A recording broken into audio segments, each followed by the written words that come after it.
In freelancing, your skill might get you the job, but your communication determines whether you keep it, and that's where most freelancers go wrong. Poor communication is one of the top reasons clients walk away, even if your work is good. So, let's talk about the communication mistakes that make freelancers lose clients and how to fix them before they ruin your professional reputation. The first and biggest mistake is not responding on time. When clients don't hear back for hours or days, they start to assume you're unprofessional or unreliable. In freelancing, responsiveness builds trust, even if you don't have an answer right away. A simple "got it, I'll get back to you soon" can make a huge difference. The second mistake is not asking enough questions. Many freelancers try to impress by saying yes to everything, but this often leads to misunderstandings and revisions. Smart freelancers ask detailed questions before starting. It shows you care about getting it right. Third, poor tone in messages can completely change how a client perceives you. Writing too casually, sounding defensive, or using slang can make you seem careless. Always stay polite, professional, and clear. Avoid short one-liners like "okay" or "done." Instead, use full sentences like "thanks,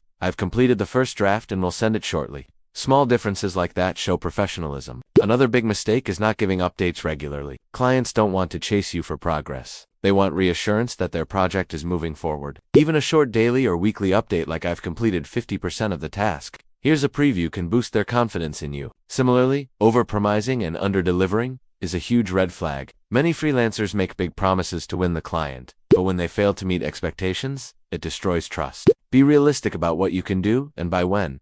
Honesty always beats exaggeration. Another communication blunder is not setting boundaries early on. If you answer messages at 2 a.m. or agree to last-minute changes constantly, clients start expecting 24/7 availability. Set clear work hours and communicate them professionally. Clients respect boundaries when you handle them confidently. Also, using too much technical jargon can confuse clients, especially if they're not from your field. Simplify your explanations. The goal is to make the client understand your work, not to prove how smart you are. Then there's the issue of not confirming details in writing. Many freelancers discuss scope, payment, and deadlines verbally, but never put it in messages or contracts. When confusion arises later, you'll have no proof. Always confirm every important agreement in writing. Another common mistake is taking feedback personally. Some freelancers get defensive or emotional when clients request revisions. Remember, feedback isn't criticism, it's collaboration. Respond calmly, thank the client, and focus on improving the work. Losing your cool over feedback can instantly end a client relationship. Also, ghosting after project completion is another silent killer of repeat business. Many freelancers finish the project and disappear. No thank you message, no follow-up. That's a missed opportunity. Always send a polite closing message like "it was great working with you.